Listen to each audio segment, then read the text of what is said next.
Bien, mesdames, messieurs, chers amis de notre cycle de conférences Paroles de diplomates, que nous organisons en coopération avec l'Association française pour les Nations Unies. On se retrouve aujourd'hui pour notre dernière rencontre de l'année universitaire, et j'espère qu'on repartira d'ailleurs l'année prochaine sur un format classique, présentiel comme on dit. On se retrouve donc ce soir avec une intervention très attendue sur les 100 premiers jours de l'administration Biden. Alors, je vous rappelle l'esprit de nos conférences, hein, mais vous le connaissez, c'est d'initier une discussion entre le monde diplomatique et le monde académique à partir d'une expérience et d'une thématique choisie. Et donc là, on touche à un concept bien ancré d'abord dans l'histoire de France, hein, porté par Benjamin Constant, Chateaubriand, c'est celui des 100 jours, cette séquence qui décrivait initialement la période comprise entre le retour de l'empereur Napoléon en mars 1815 et puis son abdication et la dissolution de la commission exécutive en juillet 1815. Mais depuis, on le sait, cette expression, les 100 jours, a pris une autre tournure. Elle devient un peu le prétexte à un premier bilan, sinon parfois un premier procès d'un exécutif. Et on se plaît ainsi à discuter des 100 premiers jours d'un nouveau président de la République, sans heureusement que ça implique nécessairement une comparaison avec Napoléon en cette année qui commémore d'ailleurs le bicentenaire de sa mort.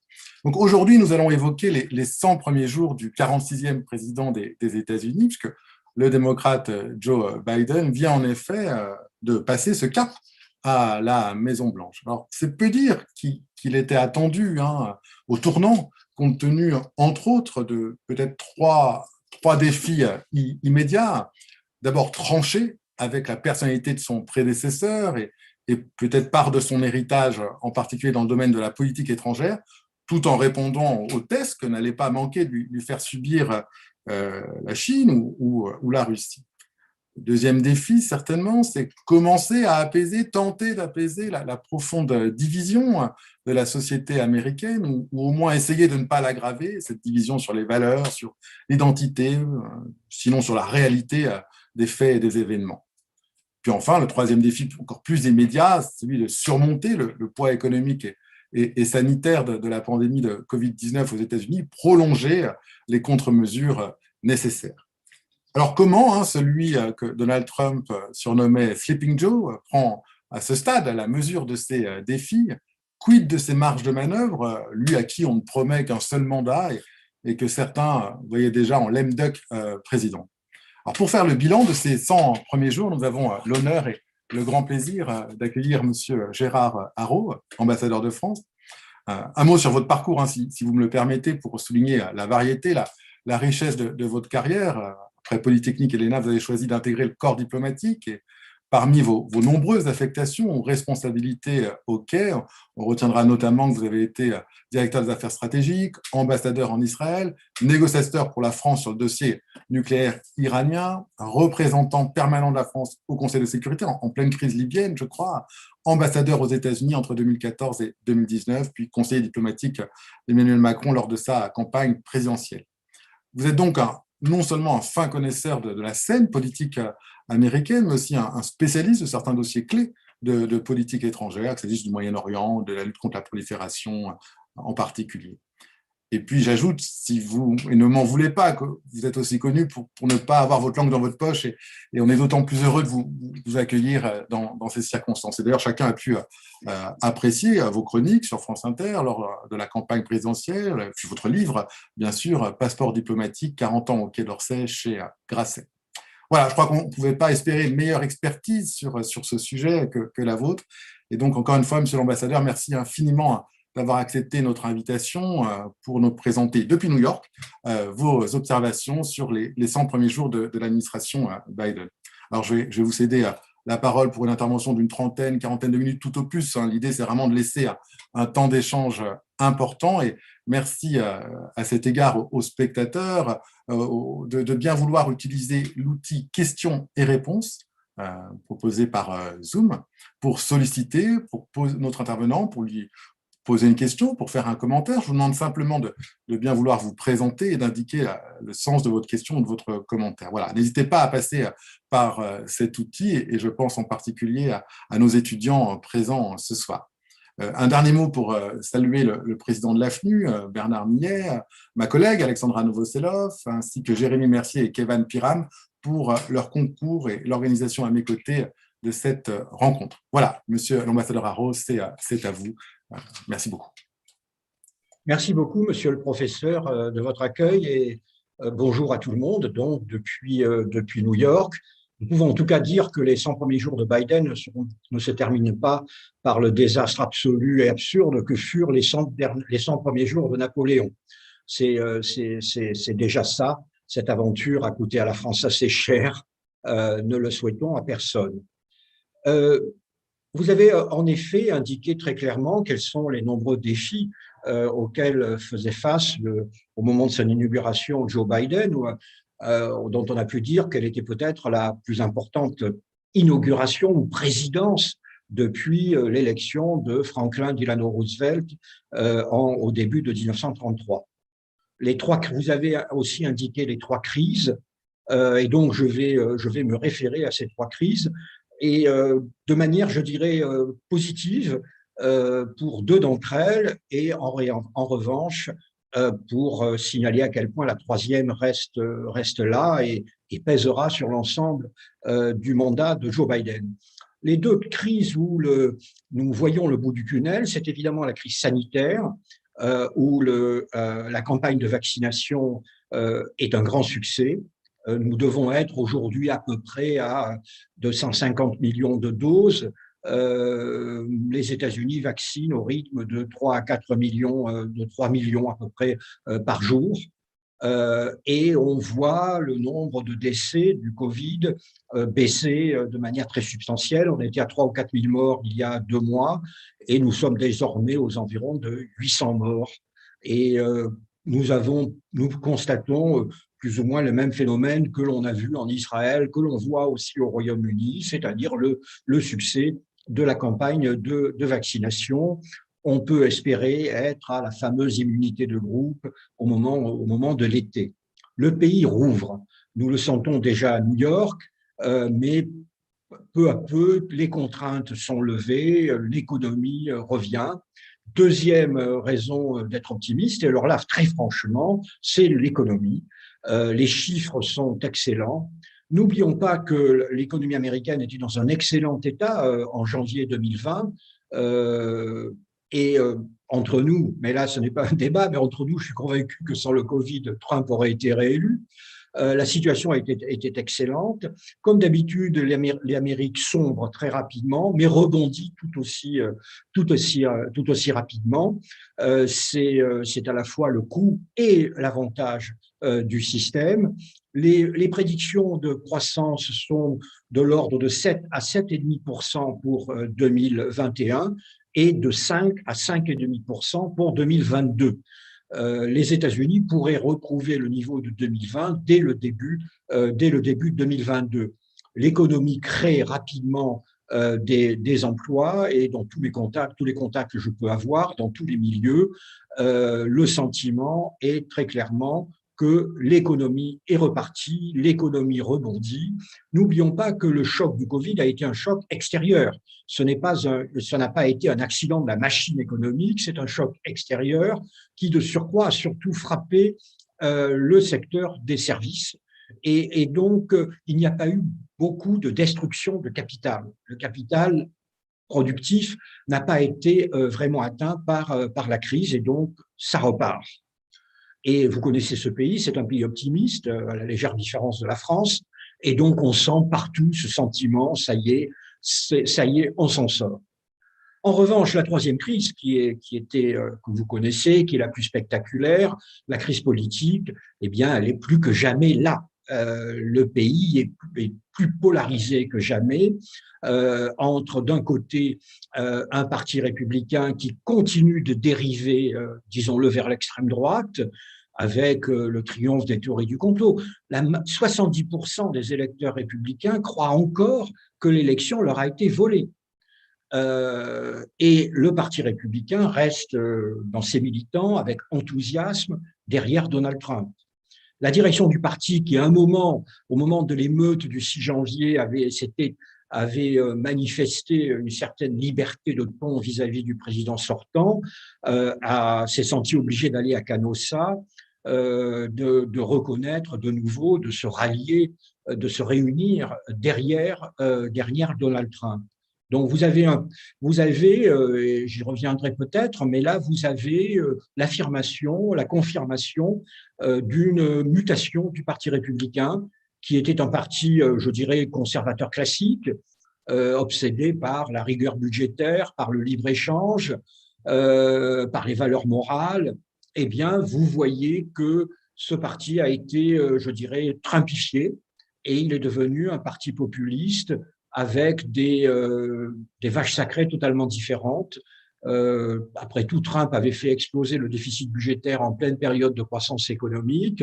Le protectionnisme est là, ce qui n'a jamais été, enfin, ce qui n'a jamais été au moins depuis un siècle, n'a jamais été le dogme du Parti républicain. Protectionnisme, retenu en politique étrangère par rapport à un parti qui était très interventionniste, et naturellement une obsession des questions identitaires depuis l'immigration, mais aussi sur le thème des valeurs judéo-chrétiennes qui fondent les États-Unis. Donc, vous avez un parti républicain qui n'est absolument pas déterminé à coopérer avec Joe Biden. Cela étant, c'était déjà le cas à la fin de la présidence Obama. Et je crois que c'est aussi une des explications de ce que nous allons appeler, ou ce que certains appellent le virage à gauche de Joe Biden, ou l'activisme de Joe Biden, c'est que de toute façon, soyons francs, même si Joe Biden était un centriste, il ne bénéficiait, et Dieu sait qu'Obama était un centriste, Biden ne bénéficierait pas de la coopération de ce parti républicain. Donc, un parti républicain d'une certaine manière régénéré, c'est une nouvelle droite américaine, et lorsqu'on regarde la droite européenne, on se rend compte que c'est peut-être là un mouvement global à l'intérieur des démocraties occidentales, qui font toutes face à la même crise politique interne. Et j'ai une certaine expérience de la vie politique américaine. En 40 ans, c'est la première fois que je constate cet alignement triste d'ailleurs, mais cet alignement des vies politiques européennes et américaines. Donc, un parti républicain qui a fait sa mue, qui est sorti de l'ère Reagan-Thatcher. C'est un nouveau parti républicain. Eh bien, Joe Biden, celui que je qualifiais du Chirac de la vie politique américaine, qui a toujours été au centre de la vie politique américaine, en suivant l'évolution de ce centre, eh bien, apparemment, Joe Biden a fait un double pari. D'abord, il ne sera pas un président de transition. Il ne sera pas celui qu'on attendait, le vieil homme qui appelle à la réconciliation, mais qui ne fait pas grand-chose. Il n'expédiera pas les affaires courantes. Et deuxièmement, il ira plutôt à gauche. Et vous avez entendu son discours devant le Congrès. Alors maintenant, donc, vous avez vu toute une série de mesures qui, si elles étaient mises en œuvre, représenteraient certainement un tournant important dans la vie politique américaine. On le compare au New Deal de Roosevelt. Je le comparerais plutôt, moi, à la grande société de Johnson. Donc, je connais, c'est pas une affirmation de vanité, mais je connais tous les membres de l'administration parce qu'ils sont tous venus de l'administration Obama. Ils viennent tous de l'administration Obama, avec laquelle j'ai dû traiter pendant 2 ans. Ils sont tous plus ou moins, je les voyais centristes. Je crois qu'ils ont tous eu le sentiment, et notamment au moment de la crise qui a suivi l'élection, cette remise en cause de la démocratie, et ensuite l'émeute du 6 janvier, ils ont tous compris enfin que la crise américaine ne se réduisait pas à l'élection par hasard de Donald Trump, mais que c'était une crise politique sociale grave. Et c'est là qu'ils ont décidé qu'il était impossible de refaire une présidence Obama 3, qu'il fallait changer le logiciel aussi du côté des démocrates. Et donc, le pays qui est sorti du néolibéralisme Reagan-Thatcher d'un côté est en train de sortir du néolibéralisme Clinton-Obama de l'autre. Vous avez une nouvelle droite américaine. Eh bien, vous voyez l'apparition d'une nouvelle gauche américaine. Alors, cela étant, est-ce que Joe Biden pourra mettre en œuvre ces réformes? Ce n'est pas acquis du tout. La situation au Sénat est une situation extrêmement compliquée, vous le savez.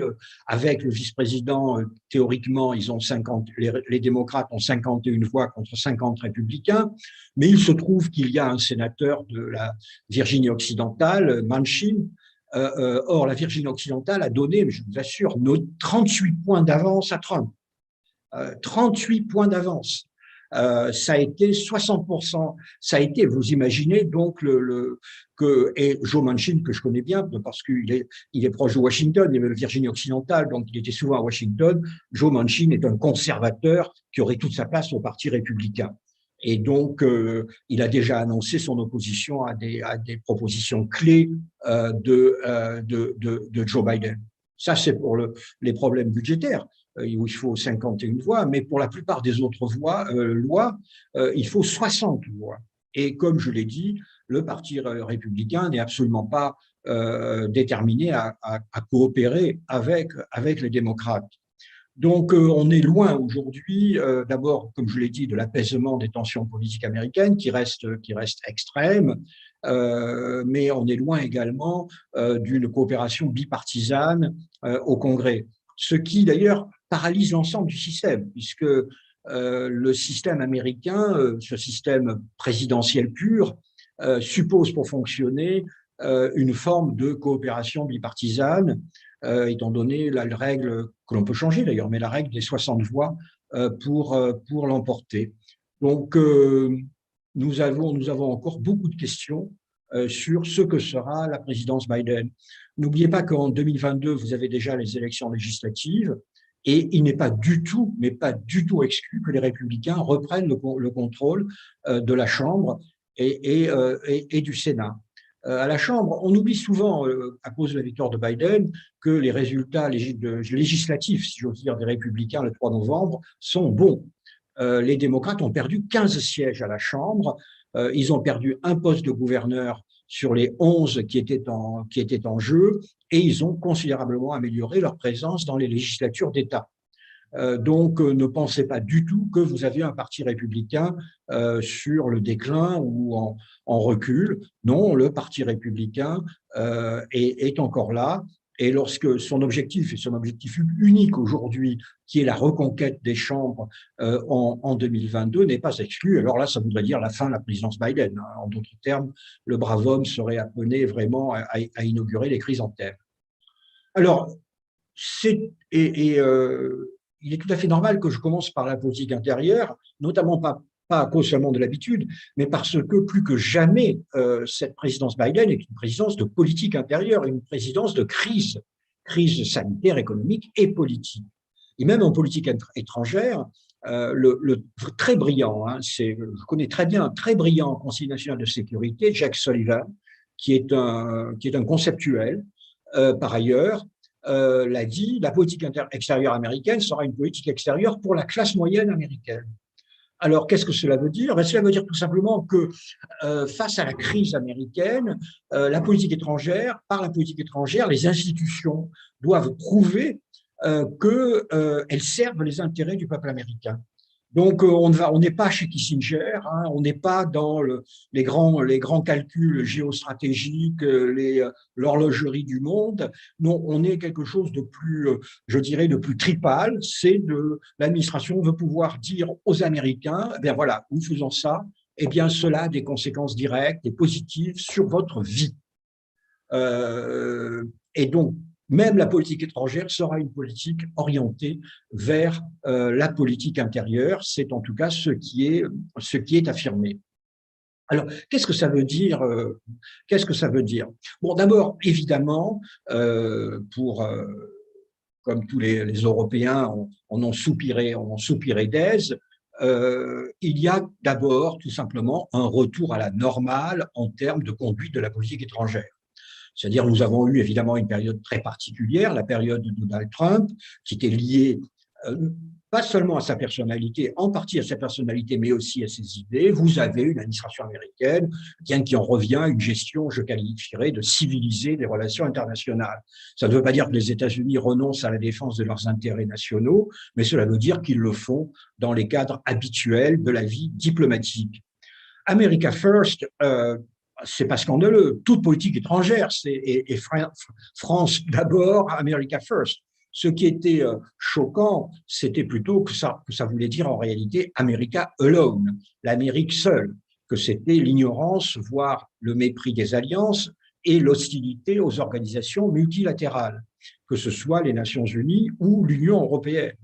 Eh bien là, on en revient à des États-Unis qui naturellement défendent leurs intérêts nationaux, qui n'ont jamais été une traîne multilatéraux, il faut bien dire. Hein. J'ai l'habitude de rappeler que c'est sous Clinton que les États-Unis ont refusé de signer le traité d'interdiction des essais nucléaires, la convention d'interdiction des mines antipersonnelles et la Cour pénale internationale. Les États-Unis ne veulent pas être, pour citer Madeleine Albright, Gulliver enchaîné, ce qui veut tout dire,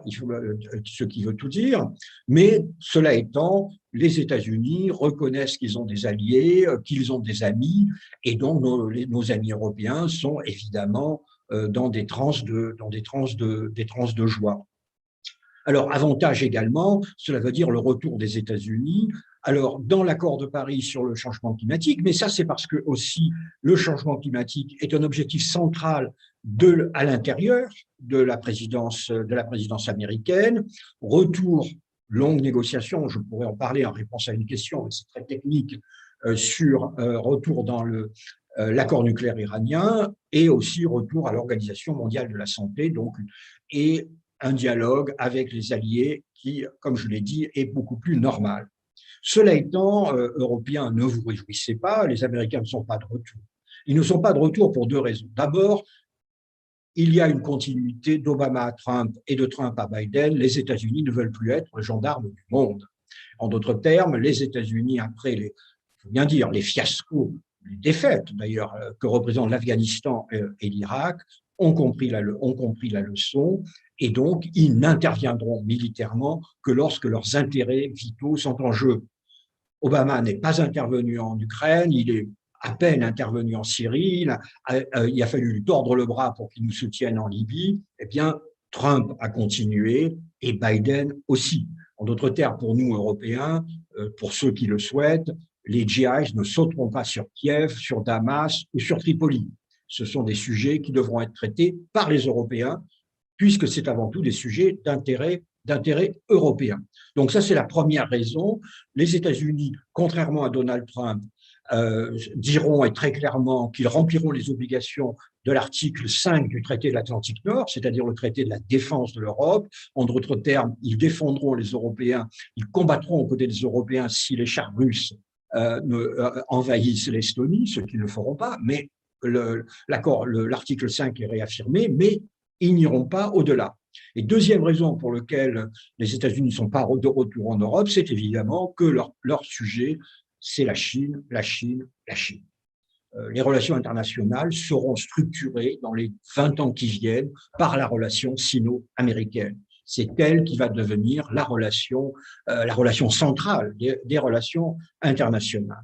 Alors, tout le monde parle de guerre froide. Ça ne peut pas être une guerre froide, tout simplement, parce que les deux économies sont à ce point liées que les deux pays ne peuvent pas se mettre de part et d'autre d'un rideau de bambou après le rideau de fer. Il n'y aura pas de rideau de bambou possible. Ce sera une relation, donc, une relation économique avec toutes les tensions qu'entraîne une relation économique.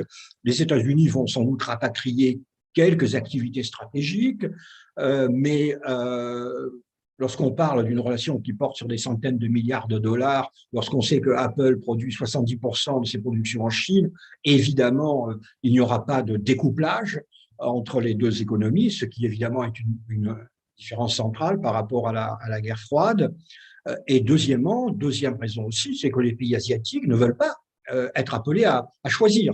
Rien de pire pour la Thaïlande, même pour le Vietnam, quand on connaît les sentiments peu amicaux entre le Vietnam et la Chine ou les Philippines, et même le Japon. Tous ces pays ne veulent pas être amenés à choisir entre les États-Unis et la Chine. Quand on connaît les investissements japonais en Chine, quand on connaît l'importance que représente la Chine pour le Japon, on le sait bien. Donc, ce sera une relation qu'il va falloir peu à peu mettre en place. Ça va être une relation extrêmement complexe à gérer. une relation qui va être non pas en 3D, mais même en 4D. Il y aura toutes les dimensions vont se mêler, les militaires, le technologique, l'Internet, l'économie, naturellement, le commerce. Et il va falloir, et ça va être évidemment une confrontation, mais ça va être une confrontation nouveau style, où chacun doit apprendre les lignes rouges de l'autre. Il va y avoir des incidents, des erreurs seront commises. Naturellement, les deux parties vont se plaindre de l'autre. Et nous avons un peu perdu l'habitude, parce que moi, ma génération, ça ne me surprend pas. On a connu ça pendant toute mon enfance. Nous attendions les chars soviétiques et on s'insultait avec le bloc de l'Est. Eh bien voilà, on va revenir à cette situation de tension, chacun attaquant l'autre et critiquant l'autre, mais chacun sachant que le pire est possible et qu'il ne veut pas du pire. Il est évident que ni les Chinois ni les États-Unis ne veulent du pire. Et comme je l'ai dit, avec une conjecture beaucoup plus compliqué du fait du poids économique de la Chine, alors que l'URSS n'avait aucun poids économique à part de vendre du gaz, de nous vendre du gaz. Donc la première étape a été la rencontre en Alaska, où, comme vous l'avez vu, ils se sont crêpés le chignon devant la télévision, mais ça c'est normal parce que chacun voulait prouver à sa propre opinion publique, alors les Chinois, qu'ils étaient les égaux des États-Unis, ce que les États-Unis ont encore des difficultés à comprendre d'ailleurs, et du côté américain, que Biden, contrairement à ce que disaient les républicains, n'était pas vendu aux Chinois. Donc il y a eu, vous savez, toute négociation commence toujours par ce que j'appelle le chest banging. Vous savez, c'est quand les gorilles se rencontrent et qu'ils veulent éviter d'avoir à se battre face à un rival, ils se tapent la poitrine, chest banging, pour essayer d'effrayer l'autre. Ben là, voilà, on est dans le chest banging entre les deux gorilles, l'américain et le chinois. Alors le problème, évidemment, c'est qu'en termes je dirais, de doctrine des relations internationales, c'est intéressant parce que les États-Unis sont assez mauvais en ce qui concerne la réelle politique de l'équilibre des puissances. Ils n'aiment pas ça, pour des raisons idéologiques sur lesquelles on peut revenir. Ils ont eu Theodore Roosevelt, ils ont eu Kissinger, mais ils ne sont pas très bons à ça. Ils veulent toujours être l'empire du bien contre l'empire du mal. Donc, il va falloir qu'ils apprennent cela. Ils en sont capables. Je connais certains conseillers au Conseil national de sécurité qui, d'ailleurs, ont écrit dans Foreign Affairs. Je vous conseille, dans Foreign Affairs, il y a eu un article par un dénommé Campbell, qui a dû paraître en janvier de cette année, Campbell est l'homme de la Chine aujourd'hui au Conseil national de sécurité. Vous constaterez qu'il fait du Kissinger vis-à-vis de la Chine, ce qui est rassurant, mais aussi du côté de la Chine, parce que la Chine non plus n'a pas tellement l'habitude. La tradition diplomatique chinoise est différente, c'est celle de l'Empire du Milieu et c'est celle des États tributaires qui viennent embrasser le fils, qui viennent baiser les pieds du fils du ciel. Et c'est un peu comme ça d'ailleurs qu'elle se comporte vis-à-vis du Laos, et elle a essayé avec le Vietnam, etc. Donc il faut ces deux puissances qui vont devoir apprendre à gérer, à être les deux superpuissances. Et donc observons cela avec une certaine inquiétude. Et ça veut dire aussi que du point de vue des Européens, nous avons à définir notre propre politique, parce que quand les chars russes étaient dans le saillant de Fulda à deux étapes du Tour de France de Paris, comme on disait, bon, le choix était relativement facile, mais là, c'est beaucoup plus compliqué, parce que nos intérêts recoupent certains des intérêts américains, face notamment aux pratiques chinoises dans le domaine commercial. Hein. Les Chinois volent, sont des pirates de la propriété intellectuelle. Leur marché, en réalité, est un marché extrêmement protégé, protectionniste par rapport au nôtre. Donc là, on a des intérêts. Et puis, dans le domaine technologique, Huawei est un problème aussi bien pour les Américains que pour nous. Donc, nous avons des sujets où nous pouvons travailler avec les Américains. Mais par ailleurs, nous ne sommes pas dans la situation géographique des Américains. Et donc, de nouveau, la Chine n'est pas une menace militaire pour l'Europe. Elle n'est pas non plus une menace idéologique. Il n'y a pas de parti communiste d'inspiration chinoise comme nous avions un parti communiste d'inspiration soviétique. Il n'y a pas de tentation idéologique chinoise en Europe. Donc, il va falloir définir une politique européenne équilibrée qui ne soit pas un alignement sur les États-Unis, mais qui ne soit pas non plus une équidistance. Nous ne sommes pas équidistants entre les États-Unis et la Chine. Et là, personnellement, je crains que je connais trop nos amis européens pour être très enthousiastes sur ce sujet.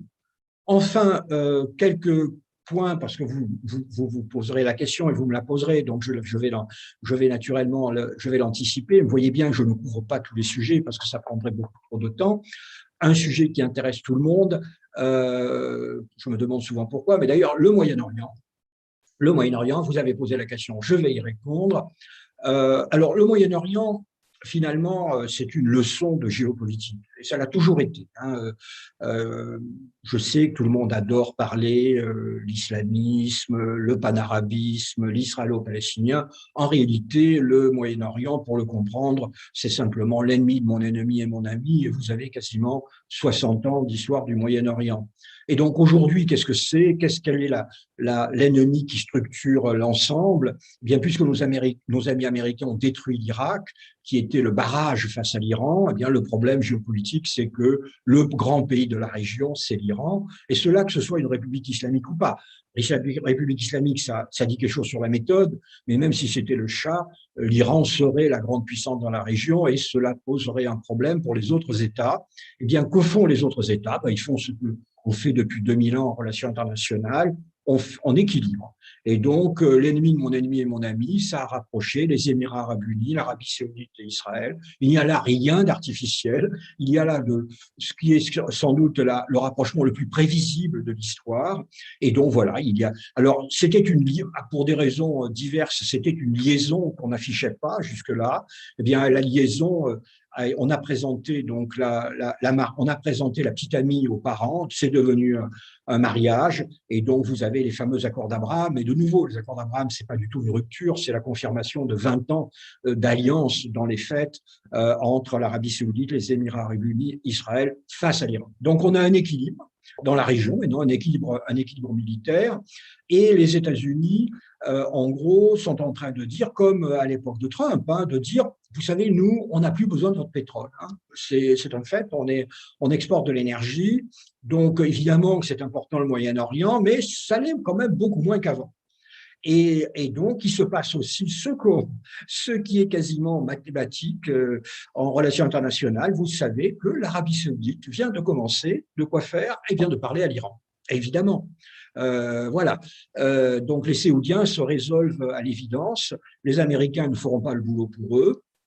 Et donc, apparemment, il y a des premiers contacts. Donc, on devrait avoir dans les semaines, les mois qui viennent, on devrait avoir cette sorte de redéfinition d'un ordre géopolitique au Moyen-Orient. Alors, vous allez me dire, parce que, alors, et les Palestiniens, eh bien là, je vais être très brutal. Quand j'ai quitté Israël comme ambassadeur de France en 2006, j'en étais convaincu, il n'y aura pas de solution au conflit israélo-palestinien, je pense, et on peut avoir une longue conversation là-dessus, et je suis le premier à le déplorer, pour les deux d'ailleurs, les deux, pour les Palestiniens, mais aussi pour les Israéliens.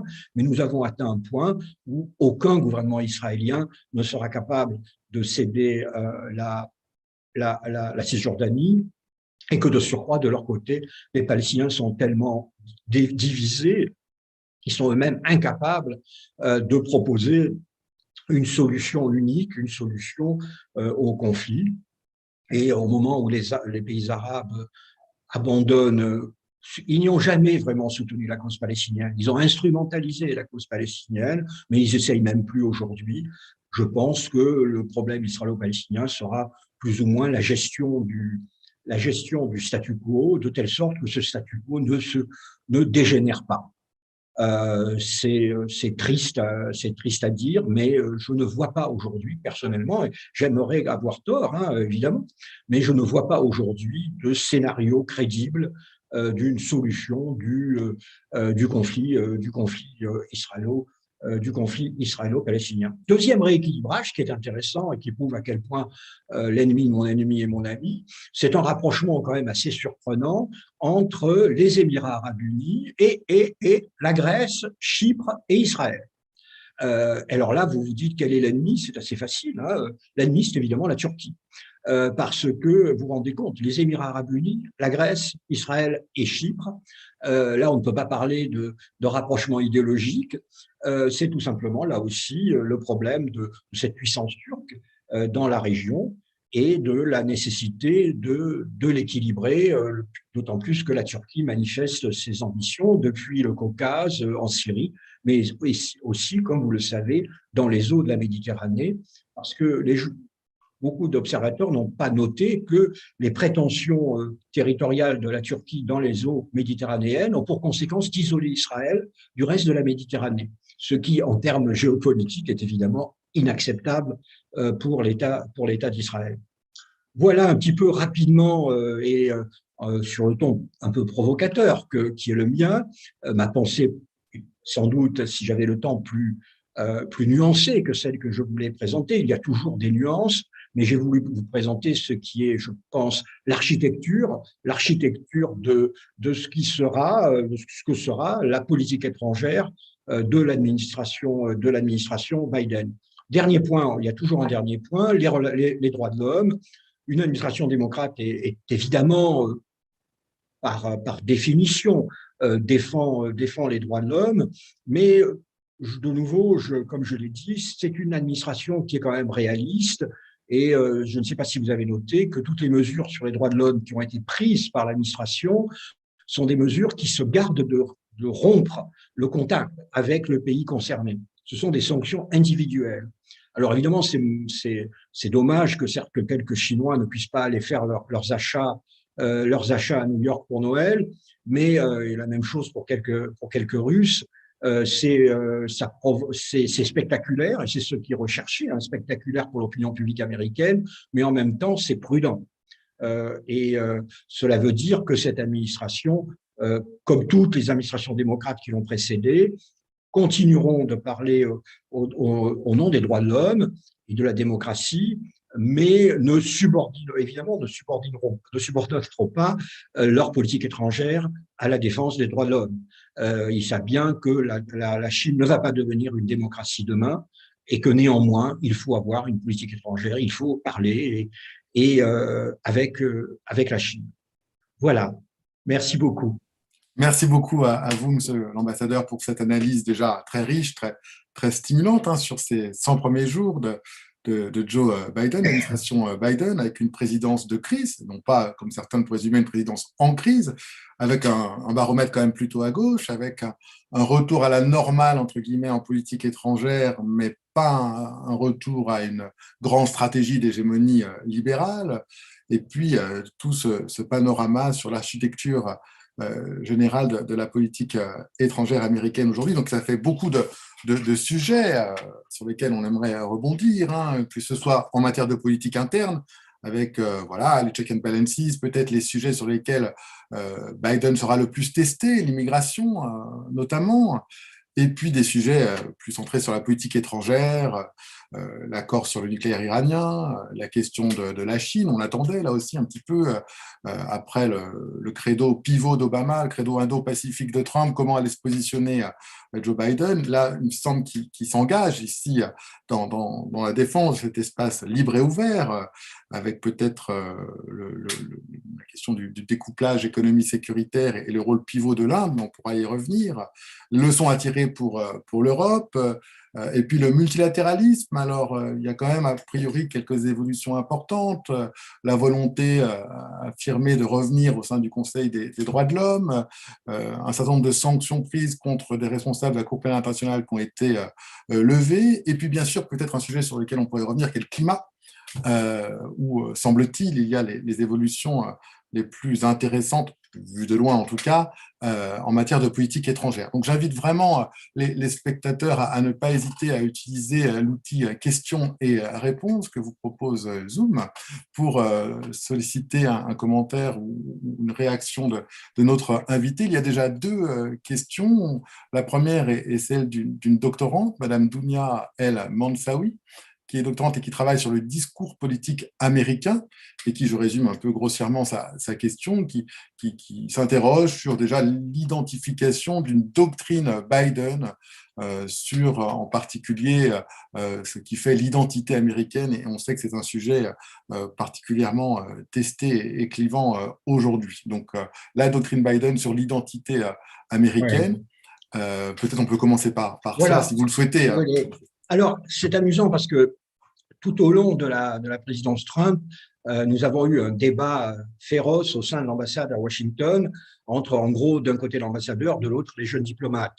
Moi, personnellement, je viens évidemment de la génération qui a lu Karl Marx et les années 70. Et donc, pour moi, la crise américaine, mais aussi la crise française, la crise des démocraties occidentales, c'est avant tout une crise économique. Et les jeunes diplomates qui ont été élevés, eux, sous Milton Friedman, et pensaient que c'était une crise identitaire. Et donc, nous avions un débat qui n'a jamais été tranché, mais je suis évidemment convaincu que j'avais raison. Mais ce n'est pas le sujet. Donc, le discours dans cette crise profonde des démocraties occidentales, vous avez en effet le discours, je ne dis pas l'origine de la crise, mais en tout cas, le discours il y a un discours identitaire très fort. Et c'est un discours que nous avions déjà noté au moment de la première campagne de 2016, où d'un côté démocrate, vous aviez le sentiment qu'on disait aux Américains, aux Noirs, vous votez parce que vous êtes Noirs, aux gays, vous votez parce que vous êtes gays, aux Latinos, vous votez parce que vous êtes Latino-démocrates. Et en face, on avait les républicains qui disaient Make America Great Again. Alors évidemment, c'est assez comment pourrait-on dire, primitif, mais c'était un message national. Et donc, vous avez deux visions, c'est évident aujourd'hui, de l'identité américaine. L'un qui est une Amérique faite de minorités, et donc des minorités dont il faut reconnaître les droits, dont il faut reconnaître qu'elles ont été l'objet éventuellement de discrimination, et sur laquelle il faut avoir une politique énergique et déterminée de lutter contre ces discriminations, minorités ethniques, mais aussi sexuelles. Et quand vous regardez la constitution du cabinet de Joe Biden, c'est quasiment une caricature. On a l'impression qu'il a pesé. Il lui fallait à peu près il a à peu près coché toutes les cases de sexualité et aussi ethnie. Donc une Amérique de minorités, mais qui se reconnaissent américains, mais et voilà. Et de l'autre, vous avez ce côté Make America Great Again, les États-Unis, il n'y a pas de couleur. Alors, évidemment, vous pouvez dire, du côté républicain, ceci cache quand même une nostalgie pour une Amérique blanche, chrétienne et hétérosexuelle. C'est évidemment en partie vrai quand on voit l'électorat de Donald Trump. Mais, comme vous l'avez noté également, et ce n'est pas à mon avis neutre, le nombre de Latinos et de Noirs qui ont voté pour Donald Trump en 2020 a augmenté substantiellement. Alors, substantiellement, c'est passé de 3 à 8%, hein, c'est encore des chiffres, mais ça a permis notamment à Trump de l'emporter en Floride, où les Latinos, alors, la Floride, vous avez les Latinos cubains, qui par définition, votent républicain, mais vous avez aussi les autres Latinos. Et donc, vous avez aussi quand même un débat d'un certain nombre de Noirs, de Latinos, mais aussi de gays, qui disent, mais attendez, nous ne sommes pas que Noirs, Latinos et gays. Nous sommes américains. Et donc, je crois qu'il y a là une tension, qui est une tension, je dirais, quasiment consubstantielle à l'Amérique, un pays d'immigrants, donc un pays qui est un flux.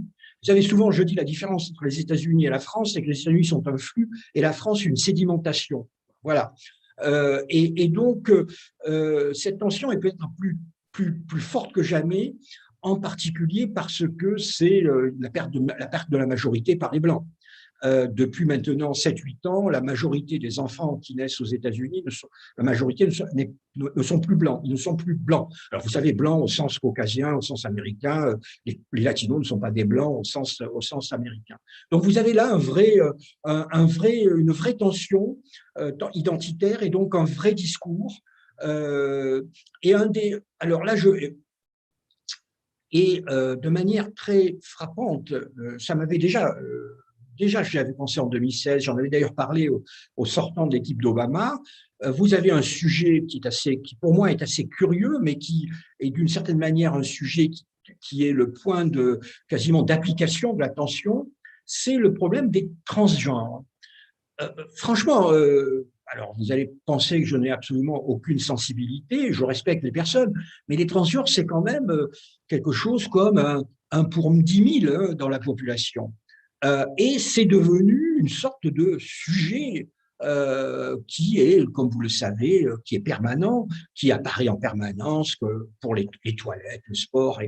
Alors évidemment, les républicains en jouent naturellement, mais c'est assez typique d'une sorte de, comment dire, de fragmentation de la société américaine que les démocrates suivent, acceptent, accompagnent et certains disent favorisent. Alors, jusqu'où ça va aller? Il faut pas non plus, il faut défendre, il faut lutter contre les discriminations, mais c'est un vrai débat. Et de leur côté, les républicains, alors avec mauvaise foi, de nouveau pour favoriser, mais les républicains surfent un petit peu sur ces questions. Et alors, vous savez, il y a le débat du wokisme, et je ne veux pas non plus tomber dans la caricature aussi. Le wokisme, ça concerne finalement quelques dizaines d'universités, hein, surtout. Mais voilà, le débat identitaire est là, et c'est un débat identitaire qui se pose en une claire alternative. Merci beaucoup pour ces éléments et ce retour sur ces fractures, cette fragmentation, ces tensions internes sur la scène politique intérieure que Huntington en son temps avait déjà pointé, mais manifestement les choses évoluent et se fragmentent encore davantage. Peut-être maintenant un certain nombre de questions sur la politique étrangère.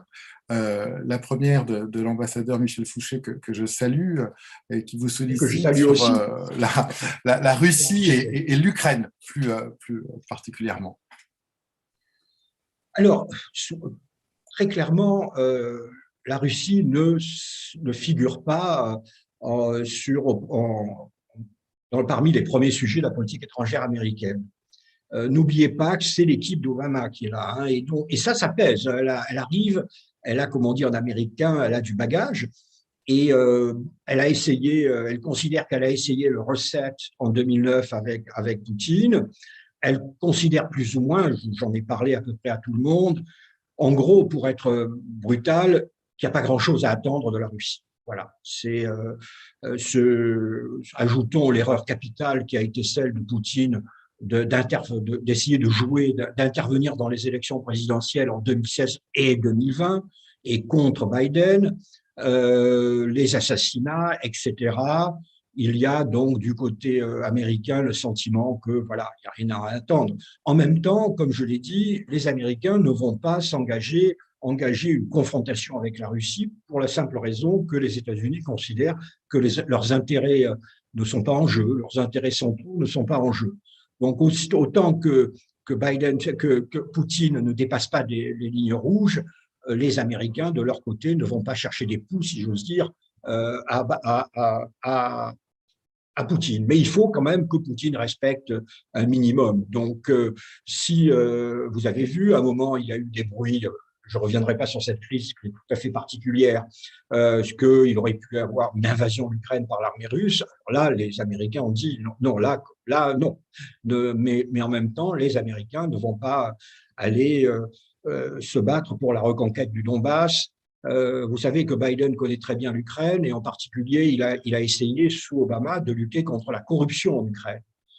Et il a eu pas mal d'ennuis. Et d'ailleurs, après, on le lui a reproché pendant la campagne du côté des républicains. Donc, mon sentiment est que ça va être ce que j'appellerais defiant neglect. Voilà, c'est pas benign neglect, mais ce sera defiant neglect. C'est la Russie. Vous savez, j'ai entendu vous connaissez la citation de Obama, Poutine fait des guerres du 19e siècle avec des armes du 20e au 21e siècle. Une citation de Sullivan disant la Russie, c'est une station-service avec des armes nucléaires. Donc, il y a un sentiment du côté américain que, bon, c'est un problème, is a pain, mais le vrai sujet, c'est la Chine. On fera, si nécessaire, on repoussera, we push back la Russie, mais we are not going to roll back. Nous n'allons pas repousser, nous n'allons pas intervenir en Syrie. Honnêtement, les Américains considèrent que la Syrie, honnêtement, pour eux, c'est pas un sujet. Ils ont, voilà, c'est malheureux pour les Syriens, mais eux n'ont pas d'intérêt américain en Syrie. Et si les Russes, les Turcs veulent s'en occuper, qu'ils s'en occupent. Alors, en même temps, vous avez vu, les Américains donc, sont des réalistes, ils savent que Poutine rêve d'un sommet avec Biden parce que Poutine rêve de voir consacrer le rôle de la grande puissance russe comme l'interlocuteur des Américains. Donc, il a proposé un sommet. Et puis après, les Américains qui sont des pragmatiques verront. Comme vous le savez, le président Macron l'a essayé avec Poutine, ça n'a mené à rien, parce que les Russes n'ont pas manifesté la moindre intention de changer de politique ou de rechercher un compromis, alors qu'il y a des compromis possibles, notamment sur l'Ukraine. Eh bien, les Américains feront la même chose. Ils testeront Poutine, voir si on peut faire quelque chose. Si on ne peut rien faire, eh bien, on ne peut rien faire. Inversement, comme je l'ai dit également, en revanche, ils réaffirmeront l'engagement des États-Unis pour la défense pour la défense de l'Alliance Atlantique. Entendu. Merci beaucoup. Il y avait aussi une question dans le même sens d'une étudiante sur la fameuse phrase de Biden qualifiant Poutine de tueur. Je ne crois pas tout à fait, c'est pas tout à fait exactement ce qu'il a dit. Mais si vous voulez, on peut passer à une autre question d'un étudiant en deuxième année de master géopolitique à la Sorbonne, M. Son Lam, qui vous interroge sur une mise en perspective plus historique. À ce stade, quelles seraient les différences entre les multilatéralismes internationalistes de Biden, de Roosevelt et de Wilson? Oh my God. Donc là, on est dans le… je rappelle quand même que Wilson, qui entre nous, enfin là, personne ne pourra me contredire parce que c'est pas un débat, mais quand même été le pire président des États-Unis en termes de politique étrangère, en particulier pour la France, a quand même réussi à nous imposer une société des nations faible. Et ensuite, puisqu'il a toujours refusé, au cours de la négociation du traité de Versailles, il a toujours refusé que l'on mette des instruments forts au service de la Société des Nations contre les agresseurs, pour finalement ne pas, les États-Unis n'ont pas rejoint la Société des Nations. Donc, excusez-moi, mais du côté de la France, nous avons payé un prix assez lourd dans ces années-là. Non, sinon, et Roosevelt, c'est bien beau, mais comme vous vous rappelez peut-être, en 1933, il est élu. Il y a une conférence à Londres où Français et Anglais essayent de sauver le système monétaire international. Les Américains y participent, et donc, eh bien, l'envoyé de Roosevelt arrive, et la seule chose que dit l'envoyé de Roosevelt, c'est de dire: vous pouvez parler, moi je m'en fous, je réglerai ça, les Américains régleront leurs problèmes tout seuls. Donc, multilatéralisme rooseveltien. Donc, vous savez, je pense qu'il faut, en politique étrangère, il faut commencer par oublier le sujet, c'est-à-dire, vous regardez les États-Unis, vous oubliez que c'est les États-Unis, vous voyez quelle puissance. Quand vous êtes une puissance comme celle des États-Unis, vous ne vous liez pas les mains. Et cela, ce n'est pas lié au fait que les États-Unis soient un bon ou un mauvais pays, mais tout simplement, c'est vous ne voulez pas être Gulliver enchaîné. Vraiment, vous savez, le Conseil de sécurité a toujours été un instrument très secondaire de la politique étrangère américaine, alors que c'est un élément central de la politique étrangère française ou britannique, tout simplement parce que la puissance relative fait que nous n'avons pas, en dehors du Conseil de sécurité, nous n'avons pas autant d'instruments que les États-Unis. Donc, le multilatéralisme américain a toujours été et sera toujours un multilatéralisme relatif. C'est un pays qui a des valeurs, c'est un pays qui est un pays de droit, et donc naturellement, il préfère que sa politique étrangère s'inscrive dans un cadre juridique et dans un cadre multilatéral. Mais il préfère, si nécessaire, il va ailleurs. Et comme je l'ai répété, ce n'est pas seulement George W. qui envahit l'Irak en violation du droit international et sans l'accord des Nations Unies. Comme je vous l'ai dit, c'est Clinton avec le traité sur les essais nucléaires, la Cour pénale internationale. Je peux vous assurer que Biden ne va pas rejoindre la Cour pénale internationale. Il en est pas question. Et ainsi de suite.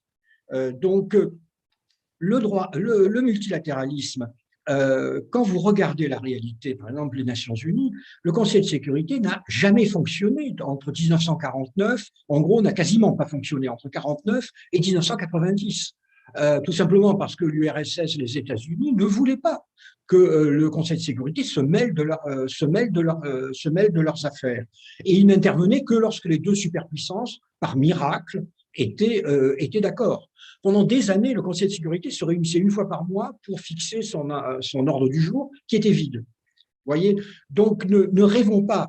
Le multilatéralisme est toujours au service des grandes puissances. Les grandes puissances n'accepteront jamais que le multilatéralisme porte atteinte à leurs intérêts essentiels.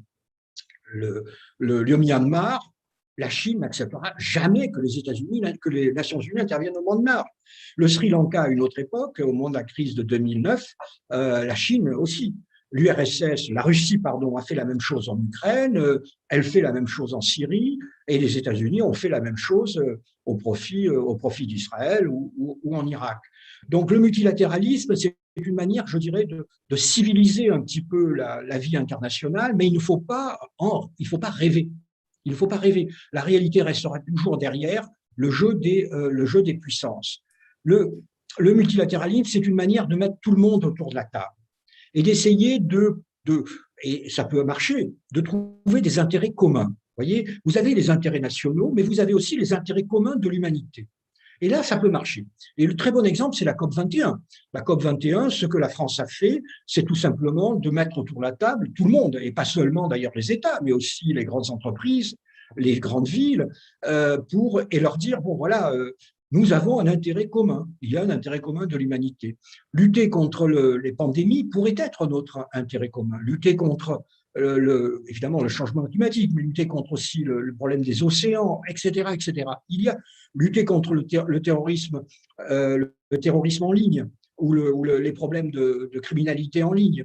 Vous savez, par exemple, le hacking. Bon, tout le monde dit les Chinois et les Russes font du hacking, mais vous allez en Russie, vous allez en Chine, et les Russes et les Chinois vous dites, vous savez, nous, nos banques sont l'objet chaque jour de centaines d'attaques informatiques. Donc il y a ce double jeu, les intérêts nationaux, et donc lorsqu'on touche l'intérêt national, les grandes puissances, forget it, le multilatéralisme ne fonctionne pas, mais il y a aussi les intérêts communs de l'humanité ou les sujets où les grandes puissances n'ont pas d'intérêt. Vous savez, aujourd'hui, les Nations Unies, le Conseil de sécurité, c'est quasiment un conseil qui s'occupe de l'Afrique. Voilà. Je ne sais plus combien maintenant, nous avons d'opérations de maintien de la paix des Nations Unies, peut-être une douzaine, il doit y en avoir 10 ou 11 en Afrique. Pourquoi? Pas seulement parce que l'Afrique va mal, mais simplement parce que les grandes puissances n'ont pas investi l'Afrique, ou n'ont pas pu, ou n'ont pas su, ou n'ont pas voulu investir l'Afrique, ou comme elles peuvent avoir investi l'Europe occidentale, ou pour les États-Unis, l'Amérique latine, ou pour la Russie, l'Asie centrale. Vous voyez, et donc là, les Nations Unies peuvent agir. Donc voilà, il faut avoir le multilatéralisme réaliste. Merci beaucoup. Peut-être maintenant un volet sécurité avec la question de la Chine. Deux questions. D'abord de Christian Stoner du Dessous des cartes sur Arte qui vous interroge. Si les relations entre la Chine et Taïwan devaient s'envenimer davantage et si l'armée populaire attaquait effectivement l'île, attention, croyez-vous que les États-Unis interviendraient militairement? Donc, première question sur Taïwan. Je me permets juste d'enchaîner avec la deuxième question sur un autre registre, celle de Jean-Maurice Ripert, que l'on salue également, et qui se dit un peu surpris par votre affirmation selon laquelle la Chine n'est pas une menace politique et militaire pour les Européens, en mettant en cause les valeurs universelles des droits humains, en menaçant Hong Kong et donc Taïwan, en militarisant la mer de Chine méridionale, en sapant les bases de l'ONU. La Chine ne met-elle pas fondamentalement en cause un système international qui répond aux intérêts et valeurs de l'Europe? Voilà pour les deux volets peut-être complémentaires de Chine et États-Unis. Non, alors pour les auditeurs ou pour les spectateurs, nous ne sommes pas d'accord du tout avec mon ami Jean-Maurice Ripert. Le désaccord est légitime. On peut simplement ne pas. Voilà. Les relations internationales, le débat est autorisé et les désaccords sont inévitables. Tout d'abord, je pense que je n'ai jamais vu de système international. Je ne crois pas qu'il y ait un système international. Vous savez, les États-Unis, les Américains se répètent le liberal, vous savez, le liberal world order, value-based, Mais quand vous regardez l'histoire de l'humanité, depuis 1945, vous vous rendez compte que cet ordre, en réalité, n'a régné qu'en Europe occidentale, que partout ailleurs, il y a eu des guerres, des génocides, des atrocités sans nom. Et donc, personnellement, 5 ou 6 guerres au Moyen-Orient, des millions de morts en Afrique, les guerres entre l'Inde et le Pakistan, etc., etc. Personnellement, je ne vois pas beaucoup d'ordre là derrière.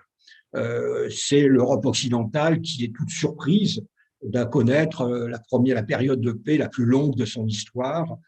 Et comme nous sommes totalement autocentrés, nous pensons que nous représentons le monde et nous représentons le moins en moins. Donc je ne vois pas d'ordre du monde qui soit remis en cause. C'est simplement la domination de l'Occident qui est remise en cause. Nous avons connu la guerre froide avec 2 blocs, et 2 blocs où chacun faisait régner l'ordre de son camp. Et puis ensuite, nous avons eu le triomphe occidental, ça a été le triomphe de la fin de l'histoire de Francis Fukuyama, et puis maintenant, nous retrouvons une normalité qui est un équilibre de puissance. Et c'est dangereux parce que c'est le moment où il faut redéfinir un équilibre, alors que les puissances qui sont les principaux acteurs de cet ordre ont perdu l'habitude de l'ordre. C'est-à-dire, voilà, c'est comme si on se retrouvait en 1913 sans avoir le 19e siècle avant nous, qui aurait dû nous apprendre à gérer cet équilibre des puissances. Et là, donc, de nouveau, je vais être en désaccord. Mais pour répondre aussi à la première question, je ne crois absolument pas que la Chine va attaquer Taïwan. Absolument pas. On oublie souvent, vous savez, la diplomatie, c'est aussi se mettre dans les chaussures de l'autre. Et donc, on oublie souvent qu'il y a une ligne rouge absolue de la Chine qui est de ne pas reconnaître l'indépendance de Taïwan, ou la reconnaissance de Taïwan comme un État indépendant. Là, les Chinois feront la guerre là-dessus. Or, il se trouve quand même que pendant l'année 2020, pour la première fois depuis 30 ans, un ministre américain s'est rendu à Taïwan, qu'il y a eu de nombreuses déclarations que Taïwan devait rejoindre l'Organisation mondiale de la santé, étant donné son succès. Et pour la première fois en 30 ou 40 ans, je ne sais pas pourquoi, Biden a invité le représentant de Taïwan à Washington à l'inauguration. Alors, pour vous pouvez dire que ça mais pour les Chinois, ça a un côté quand même un peu provocateur. Et c'est quand même, on pose le pied sur la ligne rouge. Vous avez le droit de dire que cette ligne rouge est inacceptable, etc., etc. Bon, moi, je suis tout à fait d'accord qu'elle est inacceptable, mais honnêtement, que je dise qu'elle est inacceptable n'a aucune conséquence à Pékin. Il y a une ligne rouge chinoise. Voilà. On l'aime ou qu'on l'aime pas, elle est là, et il faut le savoir. Et donc, on peut considérer aussi que…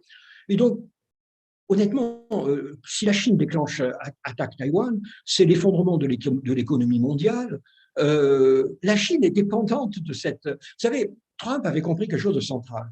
Le déficit commercial américain est de l'ordre de 500 milliards de dollars avec la Chine. Eh bien, ce déficit commercial, c'est la vulnérabilité de la Chine. La Chine est vulnérable. Vous imaginez ce que ça serait pour les Chinois si les Américains continuaient ce que faisait Trump, augmenter encore les droits de douane. La Chine a d'énormes faiblesses, et c'est pas, Jean-Maurice le sait beaucoup mieux que moi. 200 millions, 300 millions de Chinois vivent dans un état de pauvreté encore abject. Vous avez chaque jour des dizaines, voire des centaines d'incidents sociaux. Ce pays,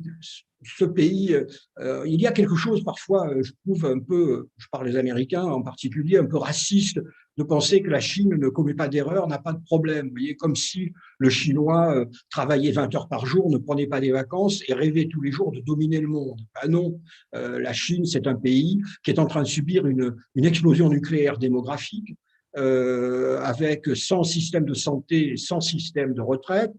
Voilà, la Chine a des problèmes. Elle a hérité d'une situation géopolitique défavorable de l'histoire et elle essaye de l'améliorer. Alors, tout le problème en relations internationales, c'est que toute mesure défensive est considérée comme offensive de l'autre côté. Donc, voilà. Donc, nous ne sommes pas d'accord avec Jean-Maurice. Pour moi, le régime chinois est évidemment un régime pour lequel je n'ai aucune sympathie, mais je ne vois pas aujourd'hui pourquoi la Chine attaquerait Taïwan. Et là aussi, c'est un désaccord, mais je suis désolé, mais quel que soit le comportement de la Chine aux dépens des Ouïghours, de Hong Kong, ce qui est vraiment un comportement menaçant, je ne vois pas en quoi c'est une menace pour l'Europe. Mais voilà, je ne vois pas pourquoi le mauvais traitement. Voilà, alors si on considère que c'est une menace pour l'Europe, il faut aussi considérer que la dictature au Kazakhstan est une menace pour l'Europe, que le traitement des femmes en Arabie Saoudite est une menace pour l'Europe, etc., etc. Et donc là, on commence à quand même aller très loin. Et on est proche du néoconservatisme qui dit que la démocratie dans un autre pays, c'est l'intérêt national, c'est notre intérêt national. Nous préférons évidemment des démocraties, mais nous ne pouvons pas transformer la Chine en une démocratie et nous devons travailler, vivre avec cette Chine. Mais c'est un débat, je ne prétends pas conclure par définition, c'est le débat des années qui viennent. Et c'est un débat que l'on sent aussi aux États-Unis, que l'on sent aussi en Europe. Voilà, que veut la Chine? Moi, je pense plutôt que la Chine essaye d'améliorer une situation géopolitique qui est authentiquement mauvaise. Vous regardez toutes les frontières de la Chine, plus ou moins, elles sont soit déstabilisées, soit des frontières avec des pays qui sont des rivaux. Et donc, les Chinois peuvent considérer, vu de Pékin, qu'ils doivent améliorer cette relation géopolitique. N'oublions pas quand même que les bateaux américains patrouillent à 200 000 des côtes chinoises. Je ne connais pas de bateaux chinois patrouillant à 200 000 des côtes américaines.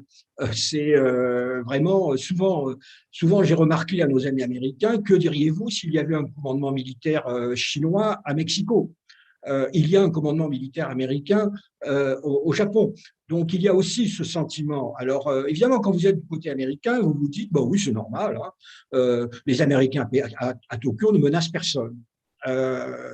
Ben oui, mais vu de Pékin, moi, si j'étais un général chinois, je n'aurais pas cette décontraction. Je ne considérerais pas, étant donné la logique traditionnelle qui a toujours été la géopolitique, je ne considérerais pas que le général à Okinawa fait simplement joue au golf et que j'en suis très content. Je suis très content pour lui. Vous voyez, donc c'est aussi ça ce jeu.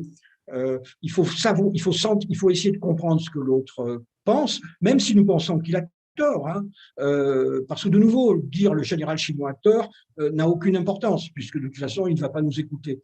Donc voilà, pour essayer de comprendre, essayer de voir ce que peut faire, pourquoi la Chine agit, pourquoi elle agit de cette manière, est-ce qu'il y a là derrière, nous semble-t-il, et alors ça, c'est les intentions. Et comme vous le savez, en politique étrangère, on ne peut pas se fonder sur les intentions. Ensuite, il y a les moyens. Et alors, honnêtement, si vous regardez quand même la situation, vous avez quand même l'Inde, l'Australie, le Japon, et les États-Unis, qui sont alliés, ils sont tout à fait capables d'équilibrer la Chine. De manière très traditionnelle, ils n'ont pas besoin des Européens pour équilibrer la Chine.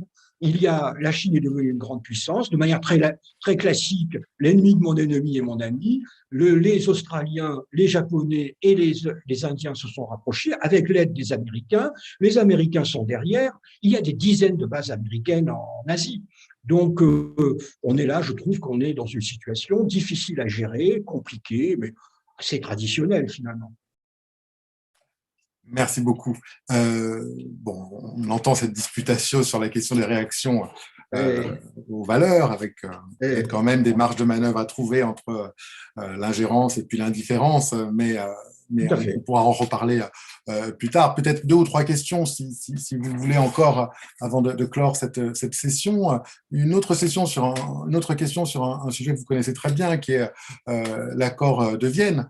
Une question de François-Laurent Attalin. Pensez-vous que Biden aboutira à un nouvel accord de Vienne qui garantira le contrôle du programme nucléaire iranien et un relâchement conséquent des sanctions qui ont été renforcées par Trump, alors que l'on sait, d'après lui, que la Russie fera tout pour qu'il n'y arrive pas? Alors, depuis, évidemment il serait préférable de revenir à l'accord nucléaire de 2015. Cet accord n'était pas parfait, hein, c'est un compromis. La relation internationale, ce ne sont que des compromis. Ça permettait de limiter le programme iranien et de le contrôler de manière extrêmement intrusive.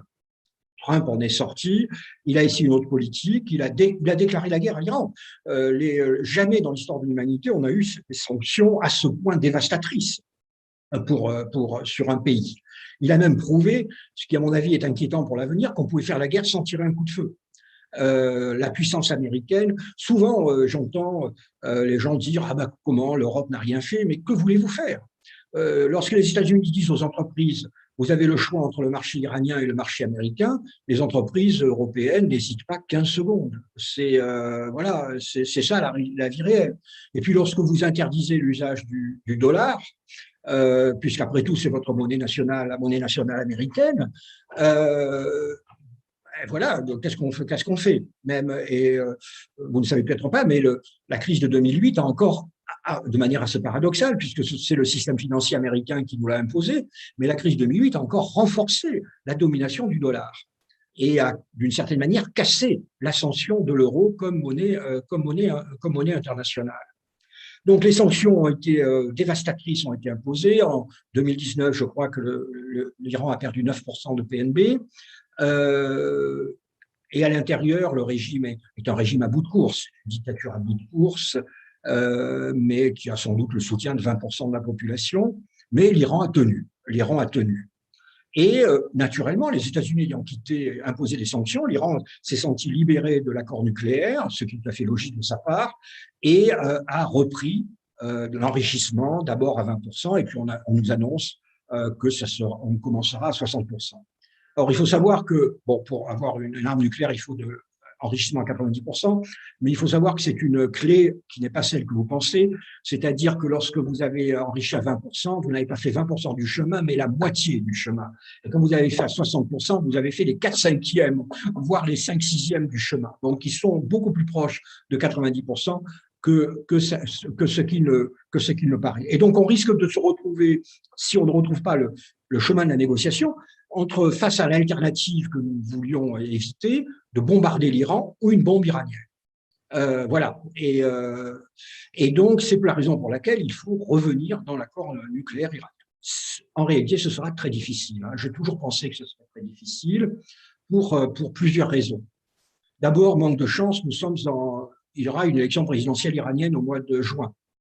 Alors, l'élection présidentielle iranienne, ce n'est pas une élection présidentielle à l'occidental, mais néanmoins, c'est l'occasion pour les factions à l'intérieur du pouvoir de se disputer, et c'est aussi le moment, évidemment, comme d'habitude, de la surenchère à l'intérieur du régime. Le guide suprême est celui qui décide, qui va être élu, et le guide suprême est arbitre entre les différentes factions. Le guide suprême reste toujours l'arbitre, et donc il estime les rapports de force et d'une certaine manière il les consacre. Et donc nous verrons de quel côté il tombe, mais la manière dont il a pris à partie Zarif il y a 2 jours maintenant, de manière extrêmement violente, très brutale, même dans une interprétation optimiste, ne rend pas optimiste. Deuxièmement, il y a le fait que Israël, les Émirats arabes unis et l'Arabie saoudite ont fait bloc et sont très actifs à Washington.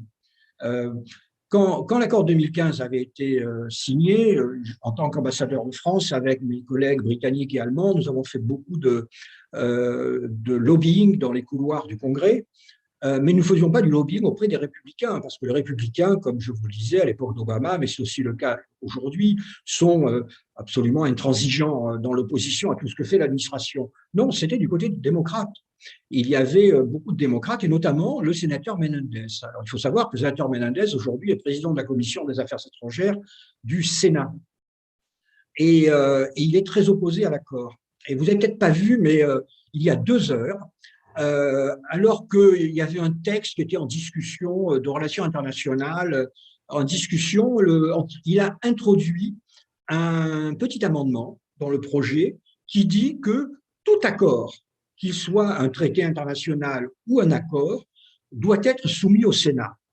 Et tout le monde a compris immédiatement qu'il visait un éventuel accord avec les Iraniens. Et là, il n'y a pas seulement 50 républicains qui sont contre, il y a un certain nombre de sénateurs démocrates qui sont hostiles à l'Iran. Et n'oubliez pas que la première conséquence d'un accord nucléaire, ce serait de lever des sanctions et c'est-à-dire ce seraient des milliards de dollars qui iraient à l'Iran. Alors des milliards de dollars qui appartiennent à l'Iran. Mais ça veut dire en termes de politique intérieure américaine qu'on donne de l'argent à la République islamique d'Iran. Ce qui évidemment pose un problème de politique intérieure. Et donc, ce n'est pas joué. Et troisième élément, Biden ne peut pas faire comme Obama. Obama avait en gros considéré que les autres sujets, on en parlerait plus tard, vous voyez, le terrorisme iranien, les activités régionales de l'Iran et le programme balistique de l'Iran. Il avait considéré qu'on en parlerait plus tard. Et là, la pression de l'opinion publique américaine est forte en disant, attendez, on ne peut pas faire que du nucléaire. L'Iran, ce n'est pas que le nucléaire, c'est aussi les autres sujets. Évidemment, la République islamique, de son côté, répond, bah non, no way, ça ne vous regarde pas. Donc, il y a beaucoup, vous le voyez bien à Téhéran, les tensions entre les radicaux et ceux qui veulent. Alors, on peut dire en même temps que l'économie iranienne est dans un tel état désastreux que peut-être même les radicaux comprennent qu'il faut obtenir la levée des sanctions. Et apparemment, la levée de sanctions qui a été proposée par l'administration Biden est relativement généreuse. Donc, ce qui pourrait être intéressant. Mais voilà, c'est un sujet très, très complexe. Il y a de nombreuses raisons pour lesquelles ça peut échouer. Et si ça échoue de nouveau, on est bombardé l'Iran ou la bombe iranienne. Et moi, je suis convaincu, j'ai été convaincu, j'ai quitté Tel Aviv en 2006 convaincu qu'Israël n'acceptera pas l'Iran puissance nucléaire. Et donc c'est l'intérêt, il y a un intérêt très très fort à ce que cette administration, qui a une très bonne équipe de négociation que je connais bien, que je connais très bien, que c'est une très bonne équipe qui d'ailleurs avait déjà négocié en 2015, qui connaît bien le sujet. J'ai bon espoir qu'ils y parviennent, mais vous le savez peut-être, le directeur du Mossad était à Washington ce week-end. Il a été reçu par Biden lui-même et nous savons quel a été sur ce sujet le message israélien. Et vous savez, un conflit face à l'opinion publique américaine où vous avez d'un côté le président américain qui dit il faut donner de l'argent à la République islamique d'Iran et de l'autre, vous avez l'allié israélien qui dit mais vous donnez pas de l'argent, vous donnez de l'argent pour le terrorisme et vous êtes signé un accord qui en réalité n'interdit pas la bombe nucléaire, ça place l'administration dans une position très difficile. Merci beaucoup pour ces éléments. Peut-être 3 dernières questions d'une étudiante, d'un diplomate et d'une chercheuse. Peut-être sur les questions internationales, en tout cas le lien avec certains sujets que l'on vient d'évoquer. Une question de Patrick Hainaut, diplomate, et qui vous interroge sur, là aussi, un organe que vous connaissez parfaitement, le Conseil de sécurité. Alors, c'est une vieille lune, hein, ça réforme, mais est-ce qu'on peut avoir votre impression sur l'initiative française, sur les perspectives d'évolution, tant dans sa composition peut-être que dans les privilèges de certains? Vous savez, c'est vrai que j'ai tendance à trancher avec Superbe. Ma première action est de dire qu'il n'y aura pas de réforme du Conseil de sécurité parce que tout simplement la Chine ne veut pas l'Inde et le Japon, or toute réforme aurait des conséquences sur l'Inde et le Japon. Les États-Unis, tout simplement parce que ça passera jamais au Sénat. Il faudra une approbation des 2/3 du Sénat. Et, le Sénat, ça ne passera jamais. Vous savez, le Sénat américain, c'est quand même un endroit où une convention qui n'était pas contraignante sur le droit des handicapés, Convention des Nations Unies sur le droit des handicapés, elle n'a pas été ratifiée par le Sénat. Alors qu'un sénateur républicain handicapé, le sénateur Dole, qui avait été candidat républicain à la présidence, est venu dans sa chaise roulante au Sénat pour demander à ses collègues républicains de la ratifier, ils ne l'ont pas ratifiée, parce que c'était Nations Unies tout simplement. Donc le Sénat aujourd'hui ne ratifierait aucune réforme du Conseil de sécurité. Et puis vous avez cette réalité humaine, c'est-à-dire que quel est le plus grand ennemi de l'Allemagne au Conseil de sécurité? C'est l'Italie. Quel est le plus grand ennemi du Brésil au Conseil de sécurité? C'est le Mexique et la Colombie. C'est-à-dire vous avez tous ces pays qui sont en train de se tirer dessus, de se tirer dans le dos ils préfèrent que l'autre n'y soit pas. Et puis l'Afrique. Alors on dit toujours l'Afrique du Sud. Mais demandez aux pays africains s'ils veulent que l'Afrique du Sud soit membre permanent. Demandez à l'Éthiopie ou même demandez aux Africains francophones qui vous diront « Ah non, non, l'Afrique du Sud, ils sont déjà tellement arrogants, vous allez en plus ne pas en faire des membres permanents. » Et de nouveau, l'Éthiopie, l'Égypte. Et donc, moi, pendant 5 ans, j'ai défendu les opinions, les idées de la France dans ces réunions, mais c'était évidemment la foire d'empoigne et tout discours était en réalité dirigé pour empêcher quelqu'un d'autre d'avoir ce qu'on ne pouvait pas avoir avec le combat mené notamment par l'Italie, le Mexique, mais même maintenant l'Indonésie, etc., etc. Et donc, alors, comme je pense qu'il ne peut pas y avoir de nouveaux membres permanents, on avait eu l'idée d'avoir, on disait, bon, il y a la première classe, les membres permanents, la classe touriste, on pourrait faire une classe affaires avec des mandats plus longs. Et alors, le problème, c'est que j'ai une formation scientifique et donc j'avais fait des calculs sur les mandats plus longs. Et bien là, d'ailleurs, j'en avais parlé avec mon collègue japonais, c'est que les mandats plus longs, vous savez, en 10 ans, il y aura une deuxième catégorie, mandats où ils resteront 5 ans. Mais en réalité, lorsqu'on faisait les calculs, on se découvrait qu'avec les mandats de 2 ans, le Japon réussissait à venir plus souvent, même qu'avec un mandat de 5 ans. Donc, vous faisiez le calcul sur 50 ans, avec quels sont les membres de la classe affaires, les membres, etc. Et ça n'apportait pas grand-chose à ceux qu'on veut aider. Et nous, on veut aider en particulier le Japon, l'Inde, le Brésil et l'Allemagne et un Africain. Donc, voilà. Donc, je ne vois pas… Aujourd'hui, il n'y a aucune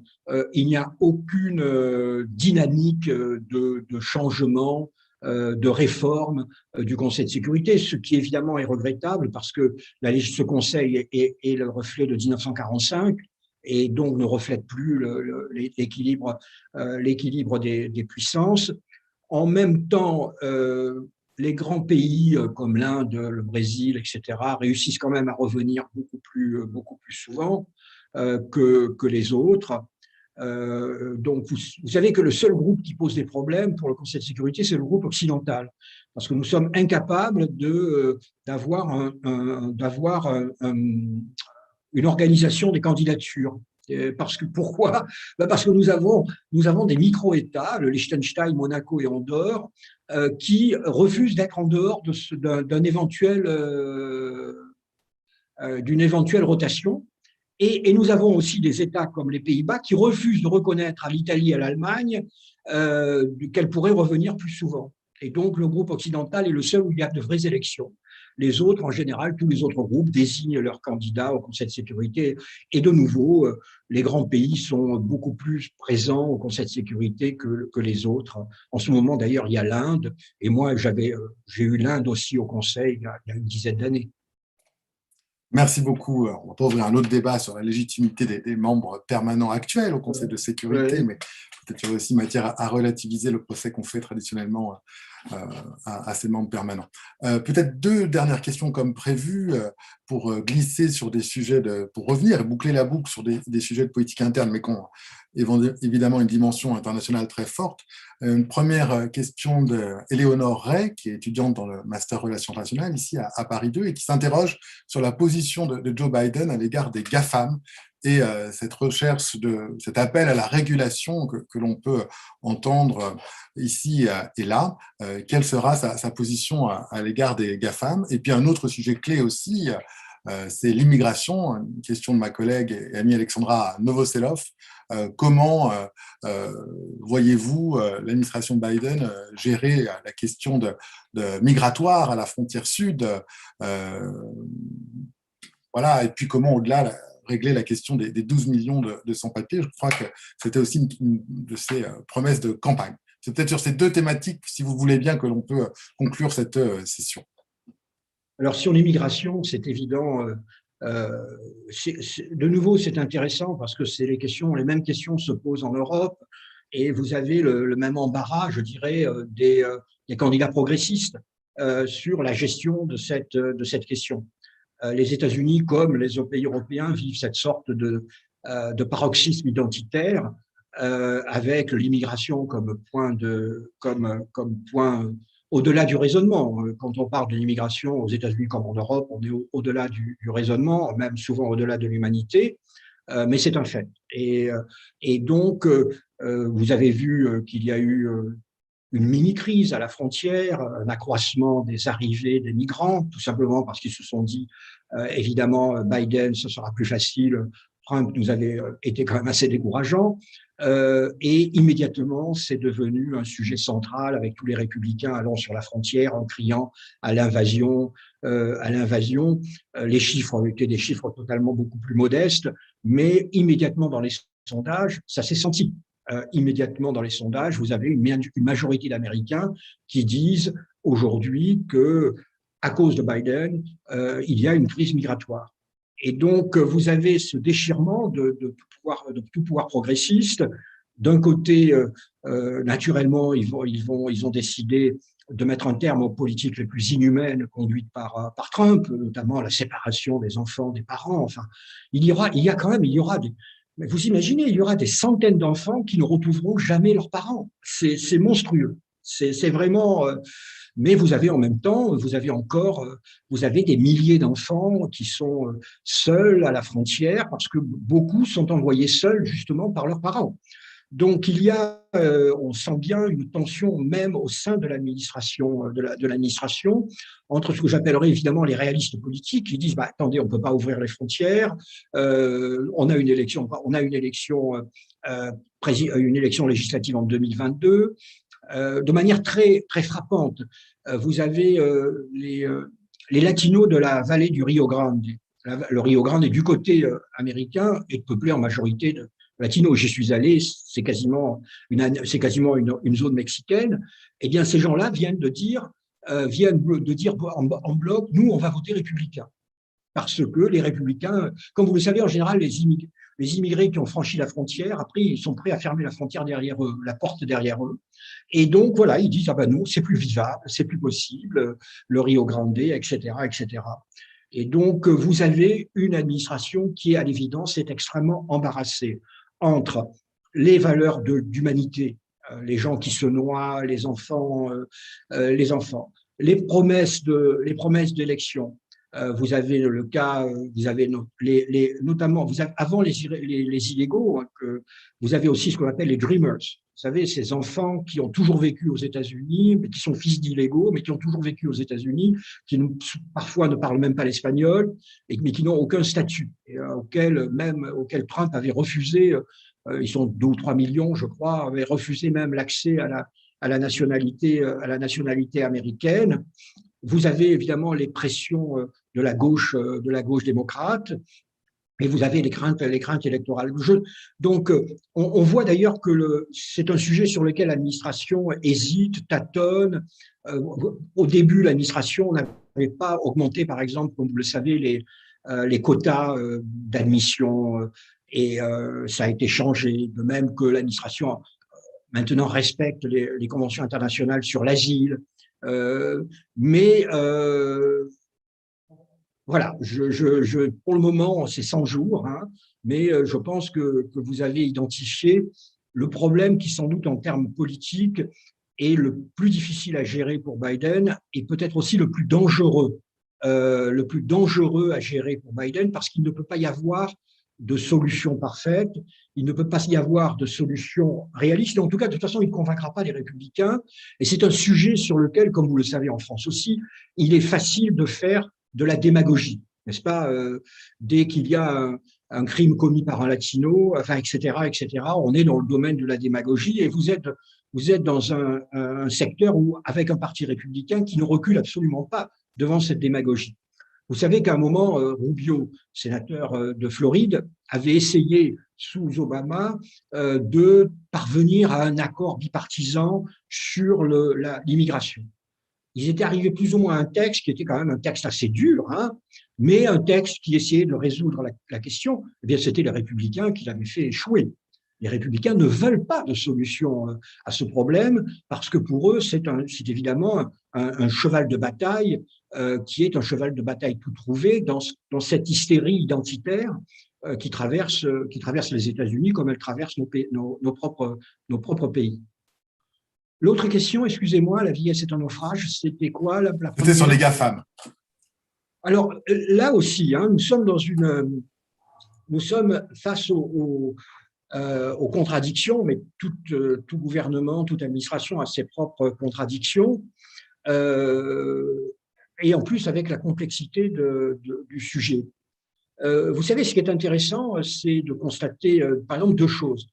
Vous savez, la question de la fiscalité de ces entreprises à l'échelon international, eh bien, cette question s'est présentée aussi exactement de la même manière au niveau des États américains. Parce que, eh bien, par définition, les GAFA prétendaient ne pas être taxés dans les États où ils n'avaient pas d'installation. Et donc, la question qui se posait pour la France était la même que celle qui se posait pour l'État du Wisconsin. Et il a fallu aller à la Cour suprême, et la Cour suprême a reconnu aux États le droit de taxer les GAFA. Donc, ça prouve bien que c'est une question qui est une question délicate à tout point de vue. D'ailleurs, souvent, j'avais conseillé à Paris de lire l'arrêt de la Cour suprême sur les États américains. Donc là, il y a un vrai sujet. Et là, comme vous le savez, l'administration précédente faisait bloquer la négociation à l'OCDE. Et là, cette administration a dit qu'elle était prête à reprendre la négociation. Et ça s'inscrit en plus dans quelque chose qui est très important, cette idée que Mme Yellen d'un impôt sur les sociétés minimum à travers de 21%, ce qui est assez d'ailleurs ambitieux à l'échelle mondiale. Donc, de ce point de vue-là, les GAFA vont devoir, apparemment, ne bénéficieront pas de la même protection de la part de l'administration américaine. Mais quand même, n'oublions pas plusieurs éléments. Alors, il y a l'élément, je ne dirais pas anecdotique, mais qu'évidemment que les GAFA votent démocrate, ont voté démocrate et sont parmi les grands financiers du Parti démocrate. Ça, il suffit d'aller dans la Silicon Valley, évidemment, pour s'en rendre compte. Deuxièmement, il y a aussi, et ça c'est je crois, plus important, il y a aussi la conviction très nette que la grandeur de l'Amérique et l'avenir de l'Amérique repose sur cette extraordinaire capacité d'innovation. Et donc là, le débat qui va se poser va être un débat sur l'innovation, mais qui est un débat de long terme dans la société américaine. Je suis convaincu personnellement que tôt ou tard, il y aura un démantèlement des GAFA sur la base des lois anti-monopole. On voit bien, le débat est parti. Il est parti à la gauche du Parti démocrate. La campagne électorale a permis de lui donner un nouvel essor, c'est-à-dire le sentiment, puisque je parlais d'innovation, le sentiment que, comme avec la Standard Oil, désormais les GAFA sont devenus d'une certaine manière un obstacle à l'innovation. Parce que dès que vous avez un petit jeune qui a une idée géniale en t-shirt noir, il rachète le petit jeune 1 milliard et ils étouffent l'innovation. Deuxièmement, la puissance de ces sociétés, évidemment, vous savez, le fait qu'on ait interdit à Donald Trump, qu'on ait exclu Donald Trump de Twitter, sur le coup, les démocrates s'en sont réjouis, mais je peux vous dire, j'ai parlé à pas mal d'entre eux, c'est quand même glaçant. Il y a quand même quelque chose de glaçant dans un processus démocratique. Donc, publiquement, ils ont tous dit, c'est normal, c'est une société privée, elle a ses propres règles, le premier amendement ne s'applique pas aux sociétés privées, mais quand même, il y a une question, et il n'y a pas que les Européens, il n'y a pas que Mme Merkel qui se sont posé des questions à cet égard.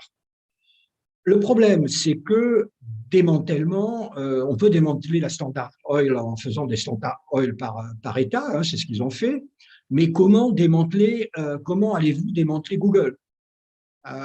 Comment le faire techniquement? Vous voyez, en tout cas, le débat est lancé. Donc, je dirais qu'il y a une amitié, je dirais, quasiment naturelle entre les démocrates et les GAFA, c'est les jeunes ingénieurs, etc.